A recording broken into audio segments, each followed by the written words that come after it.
அந்த சிவனே தாய்மானவனா ஒரு அம்மா ரூபத்துல வந்து ஒரு பொண்ணுக்கு பிரசவம் பார்த்த ஊரு இந்த திருச்சி. ரங்கநாதர் கோவிலை காப்பாத்த தன் உசுர கொடுத்து வெள்ளையம்மாள் இன்னைக்கும் வெள்ளை கோபுரமா நின்னு பெண்களை காப்பாத்துற ஊரு திருச்சி. இங்க வெக்காளி அம்மனும் சமயபுரம் மாரியம்மனும் எல்லா பெண் தெய்வங்களும் காப்பாத்துற ஊரு திருச்சி. ஆனா இன்னைக்கு இந்த திருச்சியில பெண்களுக்கு பாதுகாப்பு இருக்கான்னு கேட்டா கிடையாது. பெண்களோட உயிருக்கும் பாதுகாப்பு கிடையாது, பெண்களோட மானத்துக்கும் பாதுகாப்பு கிடையாது. உரிமை தொகை என்ற பெயர்ல பெண்களோட மானத்துக்கும் உயிருக்கும் திமுக அரசாங்கம் நிர்ணயிச்ச தொகை 1000 ரூபாய். நீங்க உங்க மனசாட்சி தொட்டு சொல்லுங்க, நம்ம அம்மா ஆட்சி காலத்துல நம்ம எல்லாரும் எப்படி இருந்தோம்? நம்ம அம்மா மக்களை மக்களா பார்த்தாங்க, மக்களுக்காகவே வாழ்ந்தாங்க, மக்களுக்காகவே செத்தாங்க. நம்ம அம்மா மக்களை ஹிந்துவா முஸ்லிமா கிறிஸ்டியனான்னு பிரிச்சு பார்த்து நல்லது செய்ய கத்து கொடுக்கல. எல்லாரையும் சமமா பார்க்க சொல்லிதான் கத்து கொடுத்தாங்க. நம்ம அம்மாவா இருந்தாலும் சரி, அண்ணன் எடப்பாடியார் இருந்தாலும் சரி, ஒரு இடத்துல தப்பு நடந்தா அங்க நீதிய பார்ப்பாங்களே தவிர ஜாதிய பார்க்க மாட்டாங்க. அப்படிப்பட்ட நம்ம அண்ணன் எடப்பாடியார் அவர்களோட நம்பிக்கை பெற்று உங்க வெற்றி வேட்பாளரா வந்து நிக்கிறது அன்பு சகோதரர் கே ராஜசேகரன் அவர்கள். நம்ம அண்ணன் கே ராஜசேகரன் அவர்கள் ஜெயிச்சு இந்த தொகுதி எம்எல்ஏ ஆனா இவர் மட்டுமே எம்எல்ஏவா இருப்பார். இவங்க குடும்பமே உங்களை ஆளணும்னு நினைக்க மாட்டாங்க. நேரு குடும்பம் மாதிரி, கருணாநிதி குடும்பம் மாதிரி. நாங்க திருச்சி மக்கள் நிம்மதியா இருக்கணும், திருச்சி பெண்கள் பாதுகாப்பா இருக்கணும், சின்ன பசங்க கஞ்சா போதையில இருந்து வெளியில வரணும், பெரியவங்க எல்லாம் குடிப்பழக்கத்தில இருந்து விடுதலை ஆகணும்னு ஆசைப்படுறோம். அதிமுக ஆசைப்படுது, அண்ணன் எடப்பாடியார் ஆசைப்படுறாரு. அதுக்கு அதிமுக ஆட்சிக்கு வரணும். நம்ம அண்ணன் ராஜசேகர் அவர்கள் இந்த திருச்சி கிழக்கு தொகுதியில ஜெயிக்கணும். நாங்க மக்களுக்கு நல்லது பண்ணணும்னு ஆசைப்படுறோம்னா அதுக்கான தகுதி எங்களுக்கு இருக்கு, குறிக்கோள் இருக்கு, கொள்கை இருக்கு. ராத்திரி பகல் பார்க்காம கடுமையா உழைக்கிற தெம்பு இருக்கு. சில பேர் திடீர்னு அரசியலுக்கு வந்திருக்காங்க. மாலைக்கண் வியாதி வந்த மாதிரி கவர்மெண்டே பர்மிஷன் கொடுத்தா கூட 8 மணி வரைக்கும் பிரச்சாரம் பண்ணுங்கன்னு சொன்னா கூட 6 மணிக்கே பிரச்சாரத்தை முடிச்சுக்கிட்டு வீட்டுக்கு போய் தூங்குற அரசியல்வாதி கிடையாது நம்ம அண்ணன் எடப்பாடியார். உங்களுக்கு பிரச்சனைன்னு வந்தா உங்க வீட்டு திண்ணையில இருப்பாரு, அவரோட வீட்டு பண்ணையில உட்கார்ந்துகிட்டு இருக்க மாட்டாரு. வெளிச்சத்தை தேடி போய் வாழ்க்கைய கெடுத்துக்கிற பூச்சி அளவுல யோசிக்காதீங்க. கவர்ச்சிய நம்பி வாங்குற ஜனநாயகத்தை விட சர்வாதிகாரம் மேலன்னு ஹிட்லர் சொல்லிருக்காரு.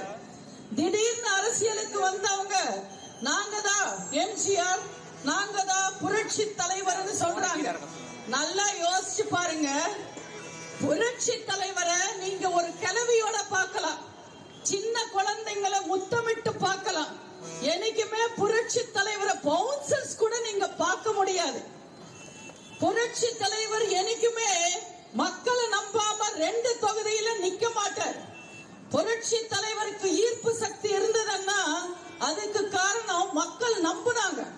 மக்களுக்கு தெரியும் புரட்சி தலைவருக்கு சாப்பாடு இல்லாத காலத்துல கூட அடுத்தவருக்கு சோறு போட்டவர் புரட்சி தலைவர், பெண்களை மதிச்சவர் புரட்சி தலைவர், தாய தெய்வமா பார்த்தவர் புரட்சி தலைவர், ஏழைங்களுக்கு பிரச்சனைன்னா தரையில ஏற்றி போராடினவர் புரட்சி தலைவர். குரங்குக்கும் வால் இருக்கும், பட்டத்துக்கும் வால் இருக்கும். அதனால குரங்கு பட்டம் மாதிரி பறக்க முடியாது, குரங்கு எப்பவுமே குரங்கு தான். அதனால கவர்ச்சிய நம்பாதீங்க, கடமைய நம்புங்க. கடமை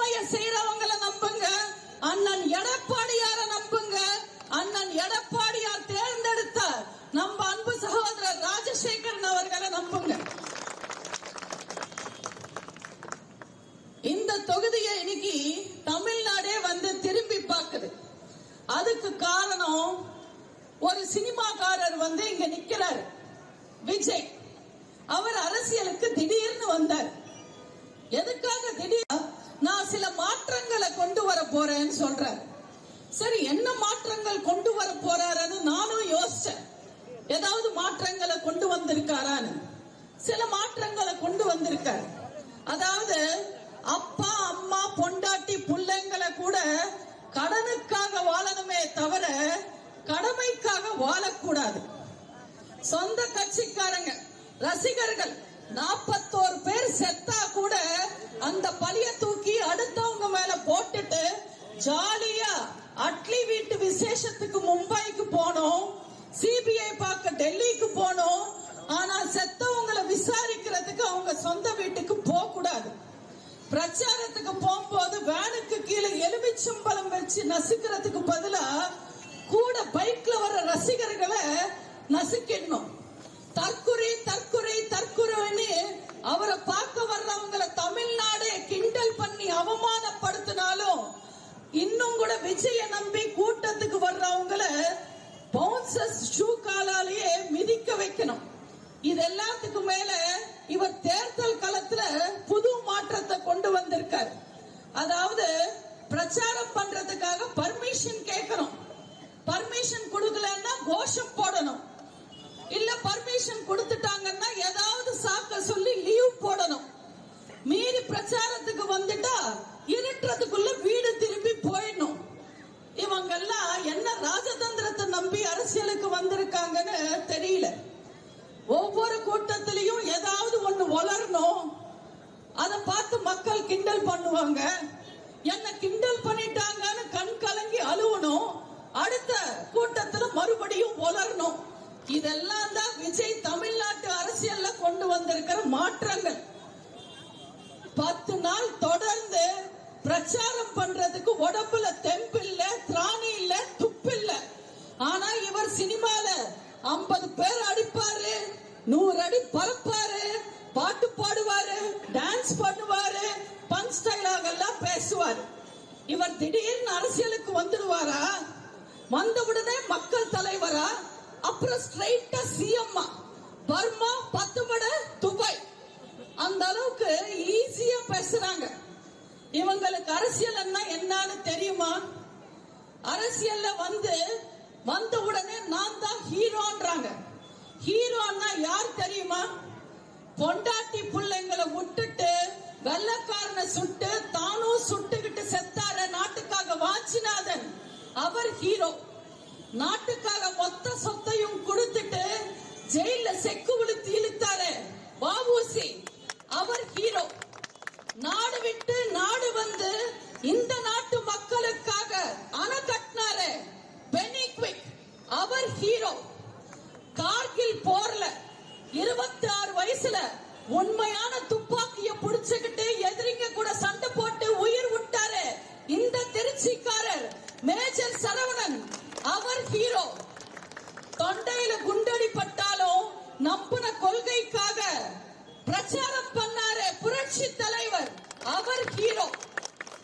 மரண படுக்கையில இருக்கும் போது கூட காவேரி பிரச்சனை என்னாச்சு, சுப்ரீம் கோர்ட்ல எப்படி வாதாட போறீங்கன்னு லாயர்ஸ் கூட பேசினாங்களே நம்ம அம்மா புரட்சி தலைவி. தன் கடைசி மூச்சு வரைக்கும் காவேரியை கொண்டு வர முயற்சி பண்ணாங்களே, அவங்க ஹீரோ. நீட் தேர்வால மாணவர்களோட வாழ்க்கை பலியாயிடக் கூடாதுன்றதுக்காக அரசு பள்ளி மாணவர்களுக்கு அவங்களோட மருத்துவ கனவை நினைவாக்க தன் தனி அதிகாரத்தை வச்சு 7.5% இடஒதுக்கீடு கொண்டு வந்தாரு அண்ணன் எடப்பாடியார், அவர் ஹீரோ. இவங்களெல்லாம் விட்டுட்டு நான் தான் ஹீரோ, நான் தான் ஹீரோன்னு ஊரூரா வந்து பேசுறாரு. ஒரு 1/4 கிலோ மைக்க புடிச்சுக்கிட்டு 35 டிகிரியில நின்று 1/2 மணி நேரம் பிரச்சாரம் பண்ண முடியல விஜயால. அவர் ஹீரோவா? அவர் கூடவே இன்னொரு ஹீரோ இருக்காரு. அவருக்கு முதுகெலும்புல 30 சர்ஜரி நடந்திருக்கு. ஆனாலும் அவரோட முதுகு குனியாது, எப்பவுமே நிமிர்ந்து நிற்கும். கருணாநிதிய மேடையில வச்சுக்கிட்டு தைரியமா கருத்து சொன்னவர். சொந்த முடிஞ்சா படம் பாருங்க, வேலைய பாருங்க, குடும்பத்தை நல்லா பாருங்கன்னு நல்ல விஷயங்களை ரசிகர்களுக்கு சொல்லி கொடுத்தாரு அஜித் சார். அவர் ஹீரோ. தாத்தா, அப்பா, மகன், பேரன்னு 4 தலைமுறைக்கு சூப்பர் ஸ்டார் அவரு. அவர் நினைச்சிருந்தா அரசியலுக்கு வந்திருக்கலாம். ஆனா எனக்கு உடம்பு ஒத்துழைக்கல, என்ன நம்பி வந்த ரசிகர்களோட வாழ்க்கையை நான் பலியாக்க விரும்பலன்னு உண்மையை சொல்லி நேர்மையா அரசியல் விட்டு விலகினாரு வீர ரஜினி சார். அவர் ஹீரோ. இப்படி அடுத்தவங்களை நம்பி வந்து அரசியல் பண்ற விஜய் எல்லாம் ஹீரோவா? விஜய் சொல்லி தப்பில்ல. அப்பா அம்மாவை மதிக்காம, கட்டின புருஷனை மதிக்காம, நம்பி வந்த பொண்டாட்டி பிள்ளைங்களை விட்டுட்டு இந்த கூட்டத்துக்கு வந்து நசுங்கி சாகுறாங்களே, அவங்கள சொல்லணும். விஜய் என்னமோ புள்ள பூச்சிதான், கூட இருக்கிறது எல்லாமே விஷ பூச்சி. தேவையில்லாம அவர் அரசியலுக்கு கூட்டிட்டு வந்து அவரோட குடும்ப வாழ்க்கையும் கெடுத்துட்டாங்க, சினிமா வாழ்க்கையும் கெடுத்துட்டாங்க. இன்னைக்கு அவங்களோட கூட்டம் எல்லாம் ஒரு வெறியோட இருக்காங்க. இந்த வெறியில இருக்கும் போது நம்ம என்ன சொன்னாலும் புரியாது. காலம் பேசாது, ஆனா பதில் சொல்லும். நம்ம இங்க எதிர்க்கிறது புதுசா வந்த ஆக்டர் விஜய் மட்டும் இல்ல, திருட்டு திமுகவோட ஆளுங்கட்சி எம்எல்ஏ. இந்த எம்எல்ஏங்க இந்த 5 வருஷத்துல உங்களுக்கு என்ன தேவைன்னு கேட்டாங்களா? உங்களுக்கு ஏதாவது செஞ்சிருக்காங்களா? உங்களோட பாதுகாப்புக்காக ஏதாவது முயற்சி எடுத்திருக்காங்களா? திருட்டு திமுக தேர்தல் சமயத்துல வருவாங்க, மக்களை ஏமாத்துறதுக்காக எல்லாமே பேசுவாங்க. தேர்தல் முடிஞ்சதுக்கு அப்புறம் மக்களை திரும்பி கூட பார்க்க மாட்டாங்க. போன முறை திமுக காரங்க ஆட்சிக்கு வந்திருக்காங்கன்னா அது தமிழ்நாட்டு பெண்கள் போட்ட பிச்சை. தமிழ்ச்சிக்கு வந்தாங்க திமுக, மாசம் மாசம் 1000 ரூபாய் தருவோம்னு சொன்னாங்க பெண்களுக்கு. 1000 ரூபாய் ஆட்சிக்கு வந்த உடனே கொடுத்தாங்களா? 28 மாசம் கழிச்சு கொடுத்தாங்க. அதுவும் பெண்கள் மேல அக்கறையில கொடுத்தாங்களா? இல்ல. எம்பி எலெக்ஷன்ல ஓட்டு வாங்கணும்ன்றதுக்காக கொடுத்தாங்க. அதுவும் எல்லா பெண்களுக்கும் 1000 ரூபாய் கொடுத்தாங்களா? இல்ல. தகுதியான குடும்ப தலைவிக்கு மட்டுமே 1000 ரூபாய்னு சொன்னாங்க. தெரியாம தான் கேக்குற, அடுத்தவன் பொண்டாட்டிக்கு தகுதி இருக்கு இல்லன்னு சொல்றதுக்கு ஸ்டாலின் யாரு? எல்லாருக்கும் தரணும்ல. தேர்தல் சமயத்துல சொன்னாங்களா நாங்க தகுதியானவங்களுக்கு மட்டும் 1000 ரூபாய் தருவோன்னு? எல்லாருக்கும் 1000 ரூபாய்னு சொல்லிதானே ஏமாத்துனாங்க. திமுக எப்பவுமே இப்படிதான் மக்களை ஏமாத்துவாங்க. இந்த முறையும் பெண்களை ஏமாத்தினா போதும், ஆட்சியை புடிச்சிடலாம்னு நினைக்கிறாங்க. தயவு செஞ்சு நம்பாதீங்க.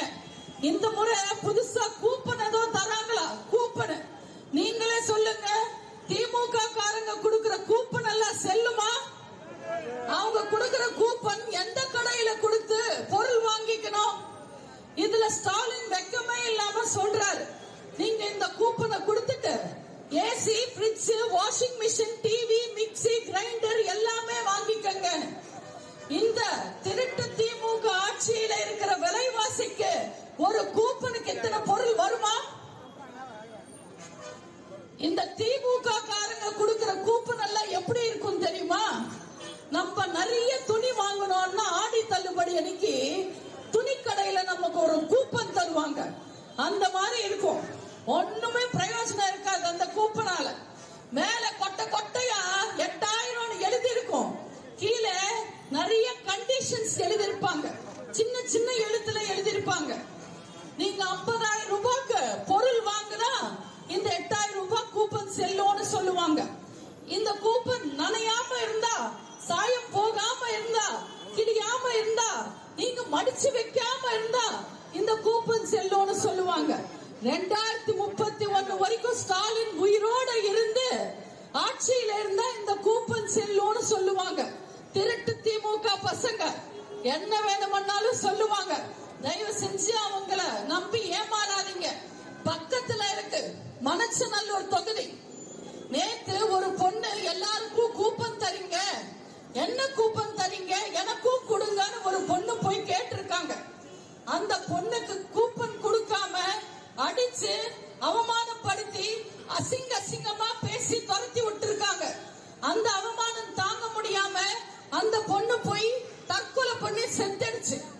ஒரு கூப்பன் கொடுக்கறதுக்கே மக்களை சாகடிக்கிறாங்க திமுக. அப்போ அந்த கூப்பன்ல இருக்கிற பொருள் வேணும்னு கேட்டா எத்தனை பேரை எப்படி சாகடிப்பாங்கன்னு கொஞ்சம் யோசிச்சு பாருங்க. திருட்டு திமுகவை நம்பாதீங்க. தேர்தல் வந்தா திமுக காரங்க வருவாங்க, ஓட்டு கேட்கறதுக்காக இஷ்டத்துக்கு வாக்குறுதி தருவாங்க. விவசாய கடன், கல்வி கடன், பக்கத்து வீட்டு அம்மா கடன், பால் கடன், காய்கறி கடன், காலை கடன் கூட தள்ளுபடி செய்வோம்னு சொல்லுவாங்க. ஆட்சிக்கு வந்தா கடன் எல்லாம் தள்ளுபடி செய்ய மாட்டாங்க, கொடுத்த வாக்குறுதியை தள்ளுபடி செய்வாங்க. நீங்க இந்த முறை அம்மாக்கு ஓட்டு போடுங்க, ரெட்டாலைக்கு ஓட்டு போடுங்க, அண்ணன் எடப்பாடியாருக்கு ஓட்டு போடுங்க. நம்ம ஆட்சிக்கு வருவோம். ஆட்சிக்கு வந்த உடனே திமுகவை தள்ளுபடி செய்வோம். நீங்க எல்லாரும் நிம்மதியா வாழலாம். நம்ம அண்ணன் எடப்பாடியார் அவர்கள் தமிழ்நாட்டு மக்களோட நிலைமையை புரிஞ்சுக்கிட்டு உங்களோட தேவைகளை தெரிஞ்சு அறிஞ்சு புரிஞ்சு மகத்தான திட்டங்களை கொண்டு வந்திருக்கார். 297 திட்டங்கள் தமிழ்நாட்டு மக்களுக்காக, எல்லா தரப்பு மக்களுக்கும், தாய்மார்களுக்கும், இளைஞர்களுக்கும், விவசாயிகளுக்கும், முதியவர்களுக்கும், எல்லாருக்கும். தாய்மார்களுக்காகவே விலையில்லா கேஸ் திட்டம், வருஷத்துக்கு 3 சிலிண்டர் உங்க வீடு தேடி வரும். கிராமத்துல 100 நாள் வேலை திட்டம் 150 நாளாக உயர்த்தப்படும். அம்மா இல்லம் திட்டம், வீடு இல்லாத ஏழை மக்களுக்கு அரசாங்கம் இடம் கொடுத்து வீடும் கட்டித்தரும். மாணவர்கள், வேலை இல்லாத மாணவர்கள் தவறான வழியில போயிடக்கூடாதுன்றதுக்காக கல்லூரி முடிச்சு வேலைக்காக காத்திருக்கிற மாணவர்களுக்கு மாசம் 2000, +2 முடிச்சு வேலைக்காக காத்திருக்கிற மாணவர்களுக்கு 1000 ரூபாயும் வழங்கப்படும். சிறு வியாபாரிகள், சின்ன சின்ன கடையை வச்சுக்கிட்டு வியாபாரம் பண்ணி பொழைக்கிற மக்களை காப்பாற்றுறதுக்காக சிறு வியாபாரிகளோட கடன் தள்ளுபடி செய்யப்படும். சிறுபான்மை மக்கள் வாழ்க்கையில முன்னேற்றம் வரணும்ன்றதுக்காக சிறுபான்மை மக்கள் தொழில் தொடங்க வட்டி இல்லாத கடன் வழங்கப்படும். நம்ம அண்ணன் எடப்பாடியார் ஒரு பச்சை தமிழர், ஒரு உண்மையான விவசாயி மகன். அதனால தமிழர் திருநாளான பொங்கலுக்கு சிறப்பு தொகுப்போடு சேர்த்து 1000 ரூபாய் வழங்கப்படும். தீபாவளி அன்னைக்கு தரமான பட்டு சேலையும் தரமான வேட்டியும் வழங்கப்படும். கல்வியில சிறந்த மாநிலமா தமிழகம் இருக்கணும்ன்றதுக்காக பழைய கல்வி கடன் ரத்து செய்யப்படும். மாணவர்களுக்கு புதிய கல்வி கடன் வழங்கப்படும்.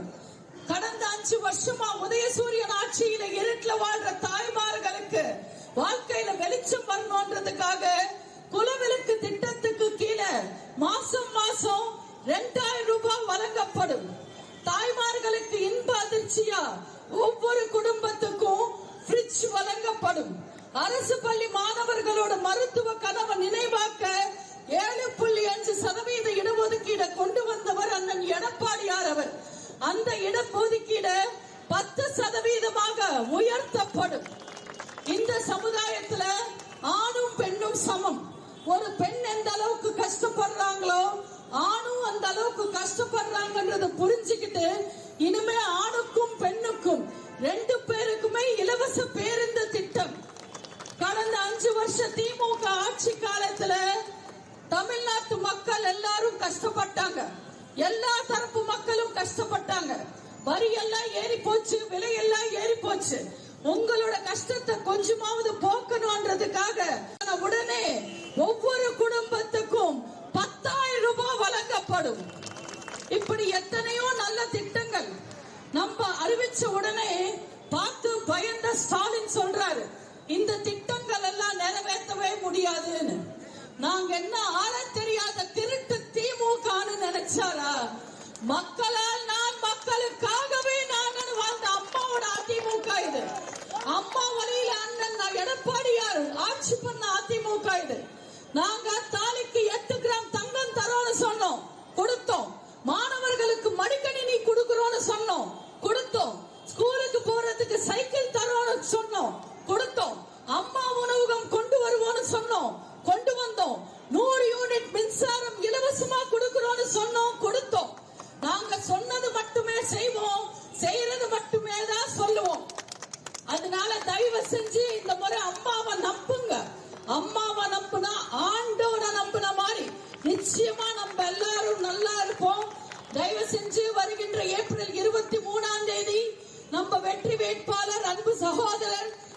ராஜசேகரன் அவர்களுக்கு உங்க சின்னமான, அம்மாவின் சின்னமான, வெற்றியின் சின்னமான இரட்டை இலையில் வாக்களித்து மிகப்பெரிய வெற்றியை தாருங்கள்னு அன்போட கேட்டுக்கிறேன். நான் இவ்வளவு நேரம் பேசுனதெல்லாம் நல்லா புரிஞ்சுதாமா? நிச்சயமா புரிஞ்சதா? ஞாபகம் இருக்குமா? நான் இவ்வளவு நேரம் பேசினதெல்லாம் நீங்க மறந்தாலும் பரவாயில்ல, இந்த 2 வரி மட்டும் தயவு செஞ்சு ஞாபகம் வச்சுக்கோங்க. உங்க வீட்டுக்கு வர திருட